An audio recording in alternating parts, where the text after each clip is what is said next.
one thing that she does really great is if people, want to try to, talk about her, she will hurt your feelings, and I love that. Good.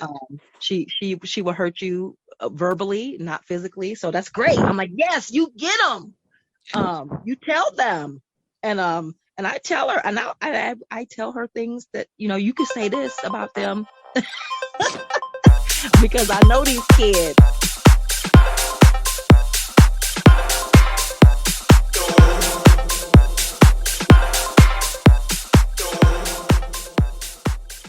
You guys' daughters are still fairly young, so are there fears along the way tied to raising daughters in particular? How have you addressed them? So just the natural, normal fears that like I feel like all women and girls have Mm. navigating in this world, like just like how we can't, and it's not fair, and that's another thing. It's just not fair. We can't just go out and do things, at certain times or whatever. Like just that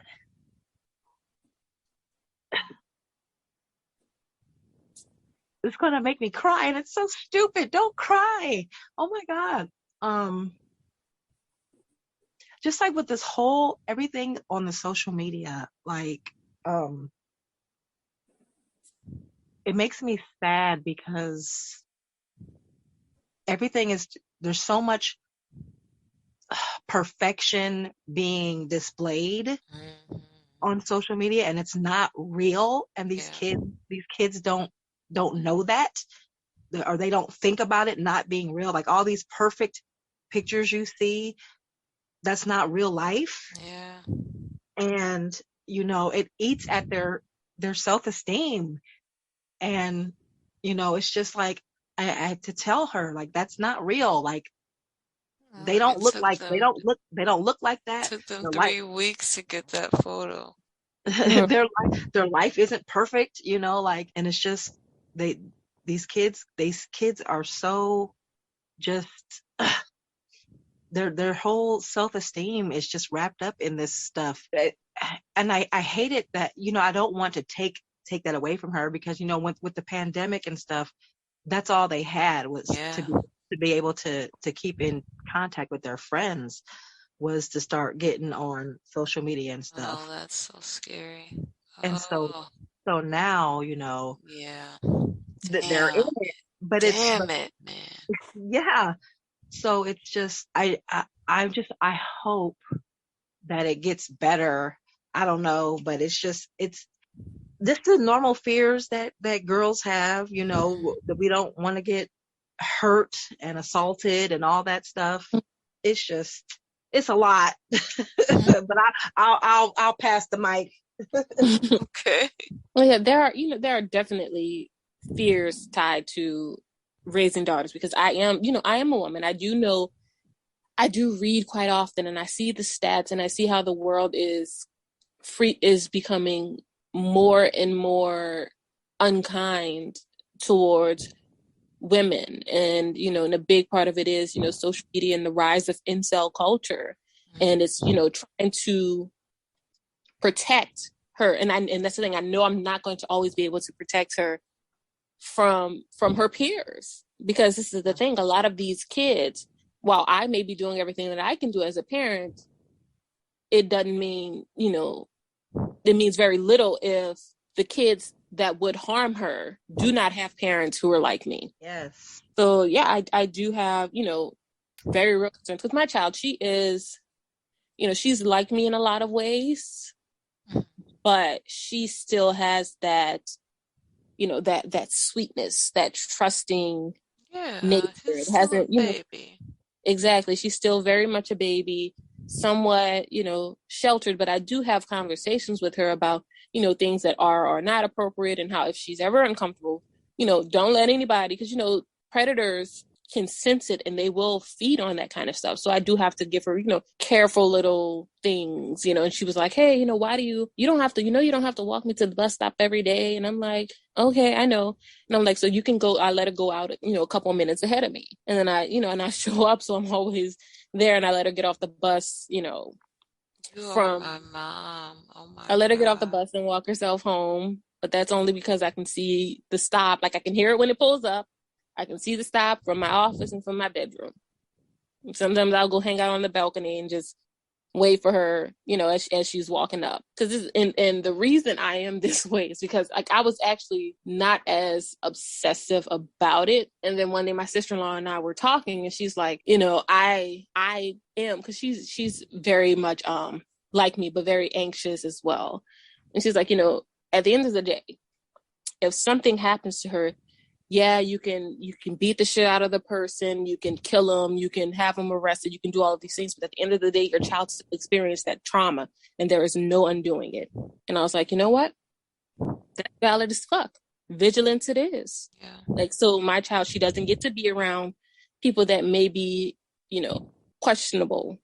And I'm not saying like just because I don't have questionable people around me, but people whose parenting I wouldn't sign by. You know what I mean?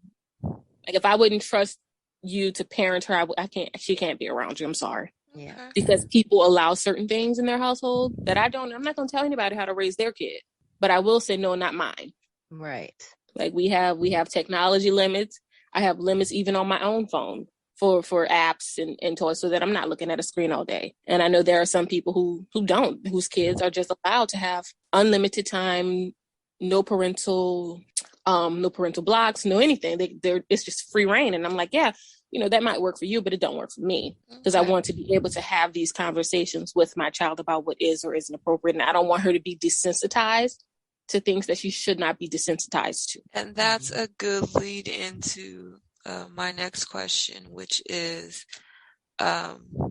sending them out into the world a worry for you, whether that's due to them being harmed, absorbing terrible outside influences, getting mixed up in the wrong things, being bullied, etc.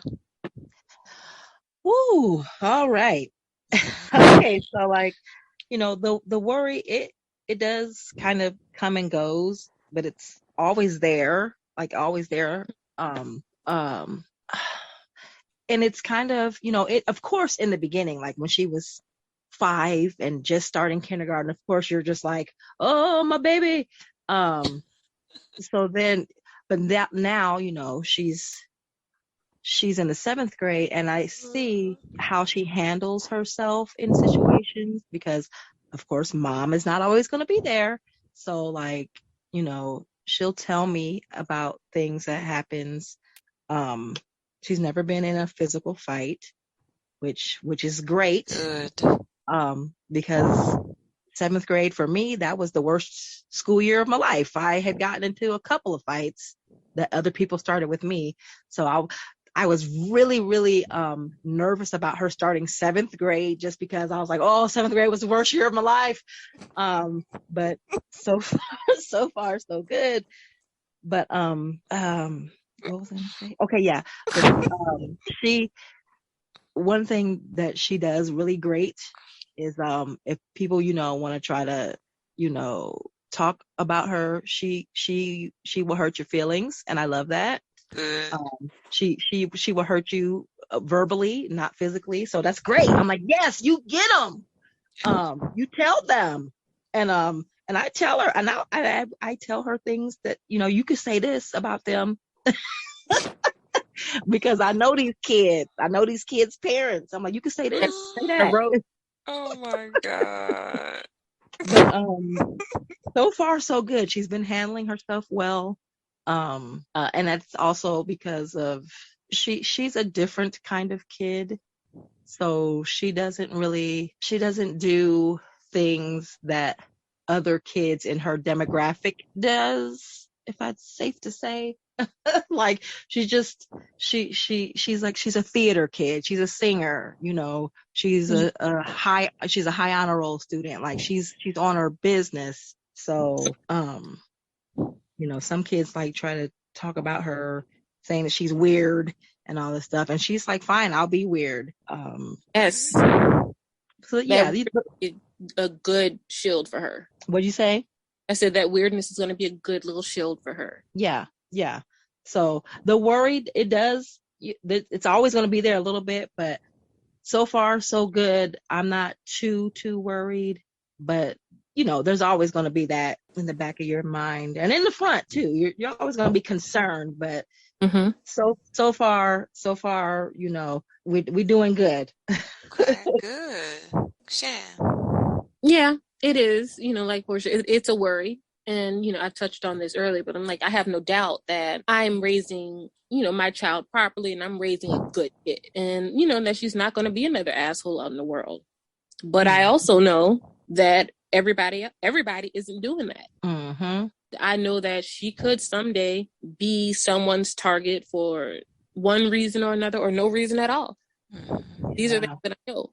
And I also know that, if it comes down to it, like, she's not going to be a fighter. Like, I've tried to practice with her and it won't happen. And I told her, I'm like, hey, if somebody's bullying you or making you upset or uncomfortable, let me know. I will set up a meeting and tell them they need to have the other parent there. And then whoever is bullying my child, I'm going to beat the out your mama. And then every time you put your hand on my child, I'm going to beat your mama ass. And that's just going to be what it's going to be. You're going to bully my child and I'm going to bully your mama. And we gonna all be happy. And I just, it's one of those things where I kind of know that day is coming. I hope it doesn't. I really hope it doesn't, because she doesn't deserve it, because she's such a good, sweet child, a good, kind child. So if it does come down to that, it's not, no peace. Yeah. Because I know she doesn't go around anybody. Yeah. So if somebody, then, well, guess what? We're going to have real big problems. But yeah. And all in all, yes, I do worry for her.